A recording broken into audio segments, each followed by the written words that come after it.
Hey guys, let's read some books with me today. Well, again, we will continue reading the book Wave Me Goodbye by Jacqueline Wilson until the end. So let me see how many chapters do we have in this book. Well, let's see how many chapters does this book have. Well, today we will read chapter 19 for sure, and it have 23 chapters. So let's see, 19, 20, 21, 22, 23. We have 5 more chapters, and then we will move on to another book. So excited. Well, luckily today I don't have any homework to do because I've already finished it at school. And at home, I don't have to do anything at all, so I'm kind of free this evening. And because of the freeness, I will read some books for about 30 minutes to practice my pronunciation too. So we'll read chapter 19. I'm so excited for the ending and also pretty excited to move on to the next book. Alright, let's begin chapter 19. But before we begin, I have to drink some water to keep me hydrated during this video. Well, normally if I read some video like this, it'll probably be some really long ones. Alright, chapter 19. I meant it too. How could I possibly go back to school on Monday with my dance performance still fresh in everyone's mind? They would all jeer and tease. Marilyn Henderson would do a cruel imitation of me, and they'll all collapse with laughter. Again, I simply couldn't bear it. I burned to tell Jessica.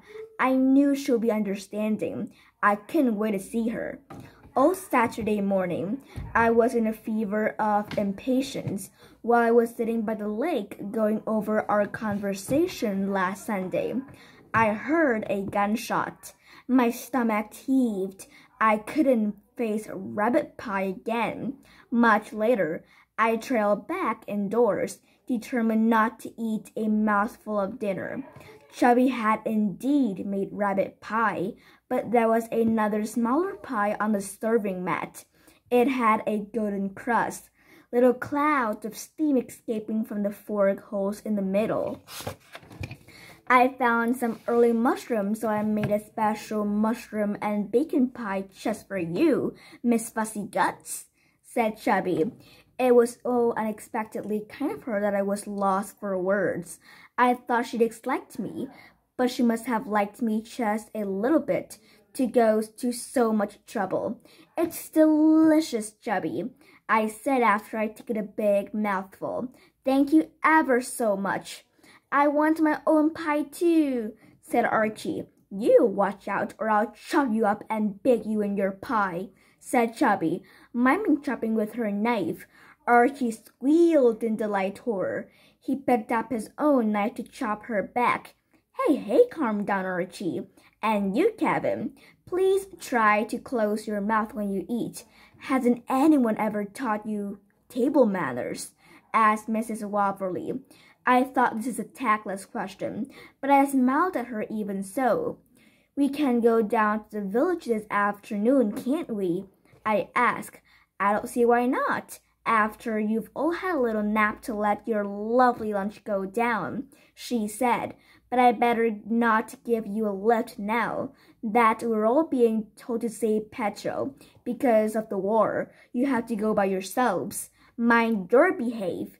Don't be late for tea. I think Chubby's planning something special, and I shall be out tonight, dining with Dr. and Mrs. Marshall. Kevin's head jerked. It's not to discuss you, Kevin, Mrs. Waverly said gently. This is simply a social invitation. Dr. Marshall and I are good friends. He might be a good friend, but I don't think he's a good doctor, said Chubby, sniffing. All that bell and pad nonsense, and there's still a wet bed every morning. Kevin blushed painfully. He looked very tired. He hadn't managed to get much sleep, and he hadn't had a dry night yet. We have to give the method time, Chubby. It doesn't work instant miracles, said Mrs. Waverly. Now off you go for a little nap, children, just until 2. Of course, I didn't doze at all. I flicked through all but one of my book in turn, unable to settle in. I couldn't bear to pick up ballet shoe. I paced my room, listening for the sound of the clock downstairs. When it struck 2, I bolted along the landing and down the stairs. I didn't bother with a chit-chat with Kevin and Archie. On the way down to the village, I just thought, Jessica, Jessica, chanting her name inside my head. Mrs. Waverly had given us a 2 pence each to spend on sweets. I hastily chose a sherbet. You remember the word sherbet? Yes. I hastily chose a sherbet fountain and stood outside the shop, sucking up the sherbet as I peered up and down the street. Kevin and Archie took ages and eventually decided on giant gobstoppers. They came out the shop with grossly swollen cheeks. They kept tucking their sweets out of their mouth to see if they started turning color. Stop it.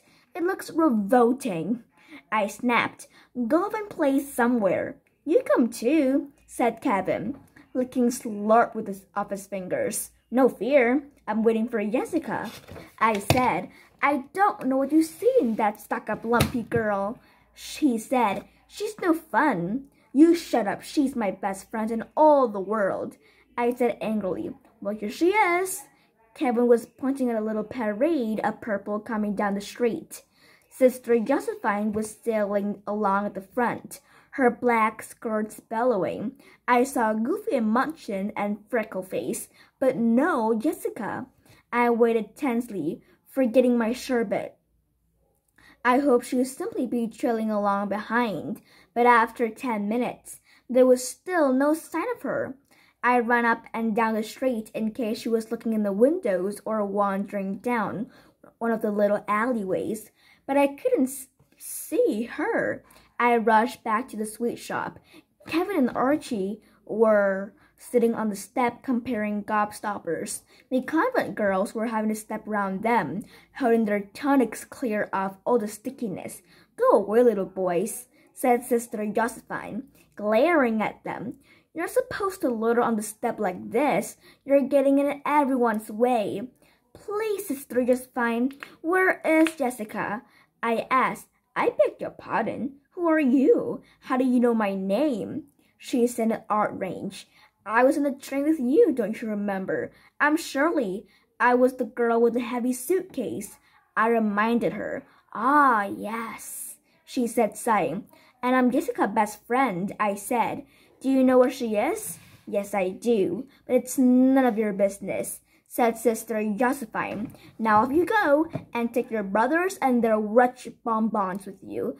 Not my brothers. It's not my fault they choose gobstoppers. My mom doesn't allow me to have them. She says they're common. I said, I agree with your mom, said the nun. Now please go away. But I'm waiting to see Jessica. Then you'll be waiting a long time. She's not come to the village today. Why not? I asked, agonized. Questions.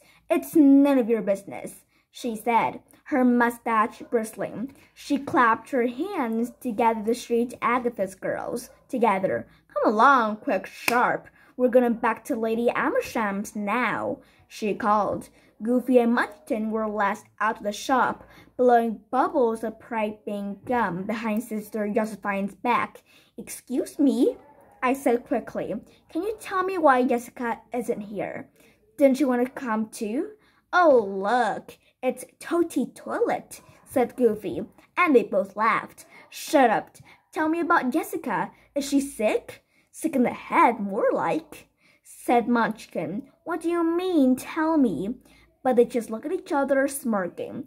Tell me or I'll duff you up, I said, doing my best to sound menacing. They laughed so loudly that Sister Josephine came marching up. Girls, I will not have you making a spectacle of yourself in the street. Silence. Join the crocodile immediately, she commanded. Goofy and Munchkin slopped off, turning their heads furtively to pull faces at me. I felt as if I might burst with frustration.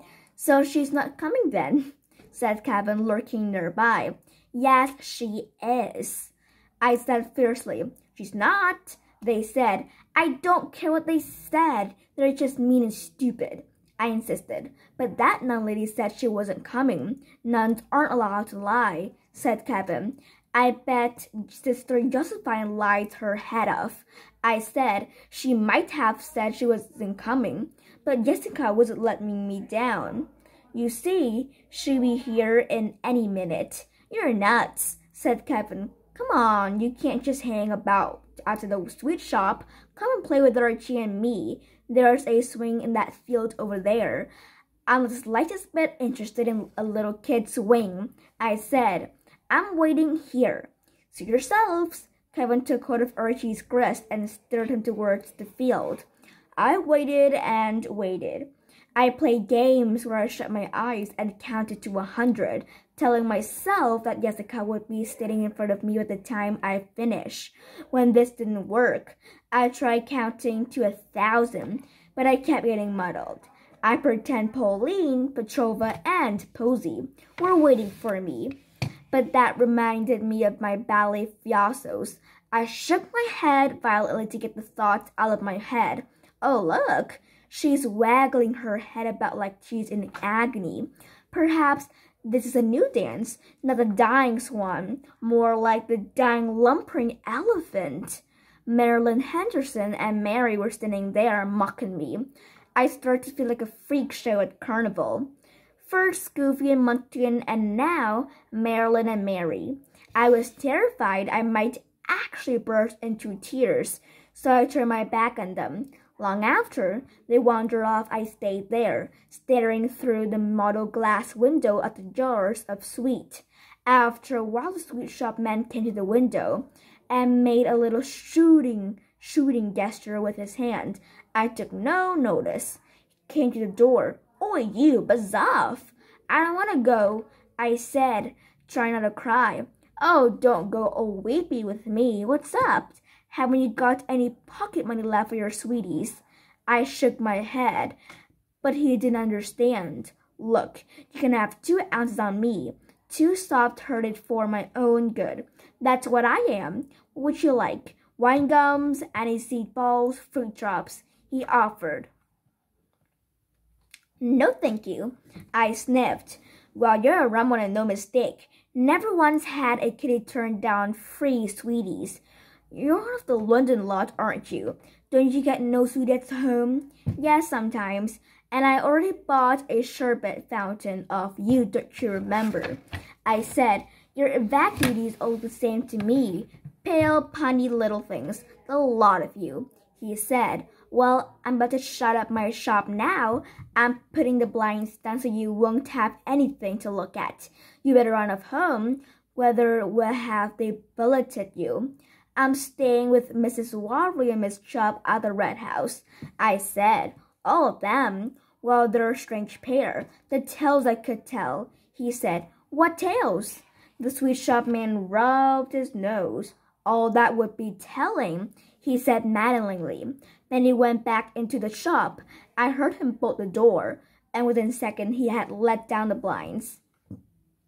I knew Jessica couldn't possibly be coming now, so I wandered off to find Kevin and Archie. "Where's your friend, then?" Archie asked. "She didn't come," I said shortly. "Doesn't she like you no more?" "Yes, of course she does," I said. I hoped I was right. Once again, I wondered whether Jessica had made a new friend, someone as clever and grand as her.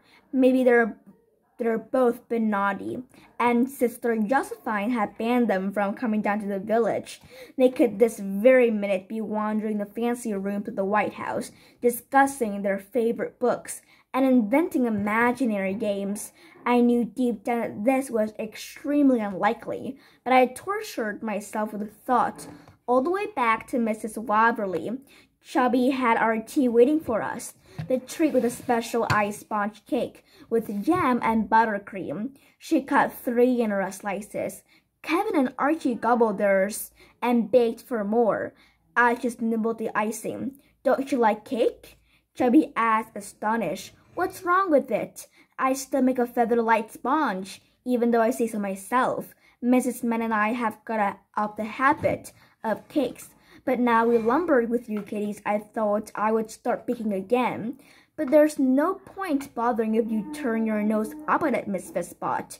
We'll eat her cake, Chubby, said Archie, grabbing my slice from my plate. Don't mind her. She's just upset because her post-nut friends didn't come to meet her, said Kevin. Shut up, I snapped. I'm just explaining, that's all, he said, wounded. Well, don't, I stalked off. Little madam, I heard Chubby said she'd go back to hating me again now. I trudged up the stairs, sodden with self-pity. It felt as if everyone hated me now. Perhaps Jessica simply couldn't be bothered to come and see me, pay me back for standing her up last Saturday. Though it hadn't been my fault. I hadn't known Mom would turn up to the doorstep. Everything had gone wrong with Mom, too. She was angry with me because I wouldn't go to Cotswold, and Dad hadn't even bothered to write to me, see how I was doing in my new home, only it wasn't a home. Chubby said they'd been lumbered with us. She acted as if it was our fault. We were stuck in this village in the back of the Johns. We hadn't asked to be there. We didn't want to go to that horrible school with hateful Mr. Mitford. And now, even he didn't like me anymore when I made a fool of myself doing ballet. He laughed along with all the others. Even though I was alone upstairs, I could feel myself blushing. I went into my room and stared at my ramshackle cardboard house. I took the ballet studio box and stamped on it until I've completely flattened it. Some water.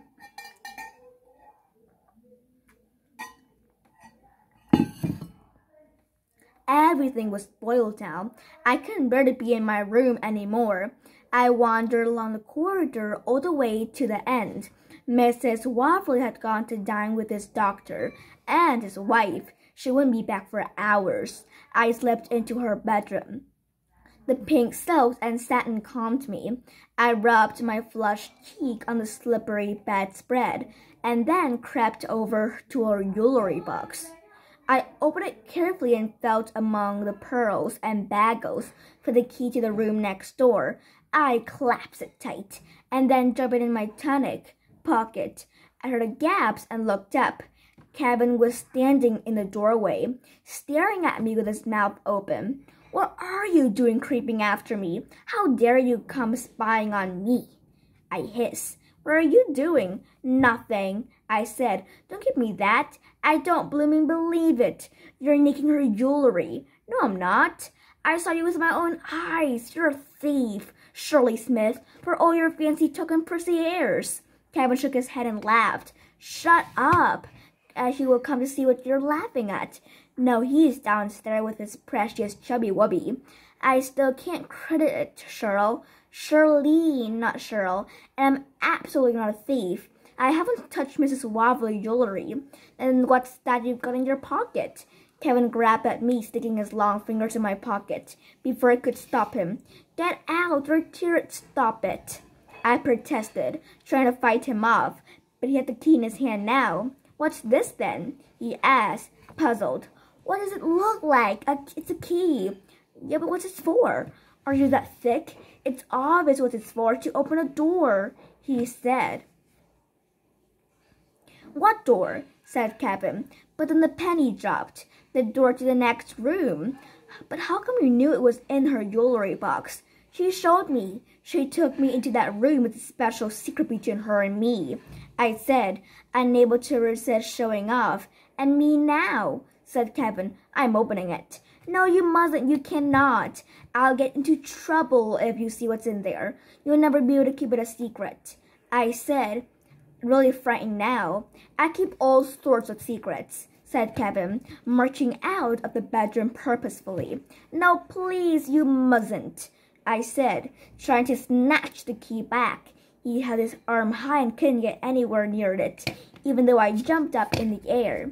We scuffled in the corridor, but I couldn't stop him slotting the key into the lock and opening the door. Then he stood still, staring. Okay, you've seen it. Now lock the door again and let's scuppered. I whispered, but Kevin walked right into the room, marveling. A little house, he breathed. It's a great big house. I said, isn't it beautiful? Do you see what it is? A house, Aisha said. Yes, but it's a replica, isn't it? You what? I don't get what you said half the time, you with your fancy vocabulary, said Kevin, reaching out to touch the roof. He ran his fingers over each little bump and groove. It's like real tiles, but teeny-weeny ones. Careful, I said. You shouldn't touch it. It's ever so precious. Look, it's this house, see? Exactly the same roof, windows, even a knock on the door. Kevin shivered. It's like a fairy tale or something. Maybe we're inside it, looking at another even tinier doll's house. I felt exactly the same way. I beamed at Kevin, pleased by his reaction. Okay, let's open it, I said. Kevin touched the place where the doors met at the front, digging his fingers to pull. No, not like that. See the clamps? Let me do it. I unhooked them and carefully swung both sides open. Kerblimey, Kevin breathed. Look at it. But there aren't any empty rooms. It's all fully furnished, like Mr. and Mrs. Stolhapch's method delivery from Hill's fancy furniture store. He reached in and picked up the two dolls. Careful. You mustn't touch, I said. It's a toy, isn't it? No, it's Mrs. Waverly's special house. That little lady doll is her when she was young. And that man is Mr. Waverly before he got killed. Isn't it romantic? But it's so sad. It's Mrs. Waverly's wish house. Everything is the way she wanted it to be. It's a bit weird, so she played with it, does she? I think she just looks at it really. She still misses him dreadfully. It must be so terrible for your husband to die. I thought of Dad and wondered if Mom would want a similar house if he got killed in the war. It didn't seem likely. Would your mom miss your dad terribly if he died? I asked Kevin. Nah, she just cleared up with some other bloke when I was little, he said. I stared at you. Cleared up without you? I tried to imagine Mom looking out on me. Don't you miss your mom? Can't probably remember her. Dad don't either. He's got this new lady now. Lil, I suppose. She's my stepmom. She looks all glam, but she ain't got no teeth. I've seen her early in the morning. Oh, gammy. I had a right laugh, said Kevin. He peered down at the lady doll. You got your own choppers inside your little head, missus. Put her back. I'm not allowed to touch them. Mrs. Waverly trusts me because I'm careful. You're dead clumsy, I said. Kevin dropped a little doll on the miniature Persian rug. The stitches were so small you had to squint to see them. There now. Little Mrs. Waverly, come and sit on the sofa, I said, picking her up carefully and trotting her along on her sandals. I settled her down comfortably, leaning back on a cushion with one leg crossed over the other. Hey, you're good at it. It's like the real. Make the little man work too, said Kevin. He wants to go to the toilet. Go on. Walk him to the toilet. Trust you to think of that. And it's not a toilet, it's a WC, I said grandly. But I walked the miniature Mr. Waverly out of the room and up the flight of stairs to the bathroom. Now make him go, said Kevin. Has he got little weeny fly buttons? No, he hasn't, I said, though I had a good look just in case. Well, he's gonna wet his trousers then. You know about wetting, I said unkindly, and then wished I hadn't when I saw him blush. Sorry, look, he won't wet. He can't take his trousers down. I unhooked his braces and pulled at his trousers so he slipped down past his hips. I perched him on the toilet and Kevin laughed. Here, you know Mrs. Waverly gone to have dinner with that horrible doctor. Do you think they're guessing about me? She'll tell him that awful bad thing ain't working. She won't really send me away to that hostile place, will she? Kevin asked. No, of course she won't, I said, though I wasn't at all sure. I taught myself if I had to go there. Don't be daft. No, I wouldn't really, Kevin swallowed. Swear you won't tell, but I was sent to Parkways last year. Where? Wrinkling my nose. You know, well, you obviously don't. It's this big school for boys up our way. Approved school. You know what that is, don't you? He asked. A school for when you're done something really bad. What did you do, Kevin? I was all agog. It wasn't that bad, and it wasn't my fault. These older lads made me. They were doing this factory, see, and they need someone to climb over the wall, and I was the tallest. Anyway, I was supposed to let them in. Only the night watchman came along in the old scabbard, and I was the one who got arrested. I didn't snitch, so they thought I planned all myself. So I was the one sent to Parkway for 6 months to learn me. You poor thing. Were they strict there? I asked. Yeah, squirrel there. But that wasn't the worst bit. It was the other boys, see, especially the monitors. In the morning, they both do bed inspections. If you had a bit of an accident, like they put your sheets over your head, and you'll have to do this ghost walk. And everyone would jeer and take a kick at you. Every time. Again and again. Kevin was shaking. I saw that he was holding the little china wash basin. It was very delicate, with tiny taps. Careful, let me. It took it from him and very carefully turned it back to place against the bathroom wall. Well, I'm sure you won't be sent away and it's weird here. I know, but at least Shelby doesn't make you put your bedclothes on your head. I bet you like it too, he said Kevin. He took several deep breaths trying to calm himself down. Here, that little guy's been on the toilet ages. Has he got a tummy bug? He made disgusting noises. Stop it. He was just having a rest. Come on, little man. Let's make you decent. I stood him upright and carefully pulled up braces. There, that's better. Thanks awfully. I made him say in a deep, posh voice. I'm ticky-boo now. I helped him to extend his hand so that he could shake mine. I waggled his little arm up and down while Kevin laughed hysterically. The arm was stiff at first, but then it steadily relaxed. As it hadn't become real. I gave it a pull, and then the arm slid right out the short sleeve. I was left holding a glorified pipe cleaner with a tiny curved hand at the end of it. Oh, cricky, said Kevin. Look what you've gone and done. For a few seconds, I couldn't take it in. It was Kevin who was the clumsy one. I had only just stopped him from dropping the little china basin. I was the careful girl, the one to be trusted. And yet I somehow pulled the doll's arm right off. I tried thrusting it back to the man's shirt sleeve, as if it might magically melt into a shoulder again. But it hung limply. When I tried standing him up, the arm fell right out onto the bathroom floor. What am I gonna do? I wailed. It's okay, said Kevin, though it clearly wasn't. Look, put the man dolly back on the bed. The arm will stay in his sleeve then. Mrs. Wawe won't notice, but she'll pick him up. No, she won't. She's not gonna play with them, is she? I think she does sometimes. Go on, she's an old lady. She might look a bit crackers, the way she drifts about, but she's a total nutter. Put the doll down, Cheryl. I was in such a state I didn't bother to correct him. I did as he suggested, putting the man doll back on the bed, carefully arranging his broken arm inside his sleeve. There, he looked as good as new. It doesn't show a bit, said Kevin. Come on, let's get out of here. I shut the doll's house and we hurried out of the room.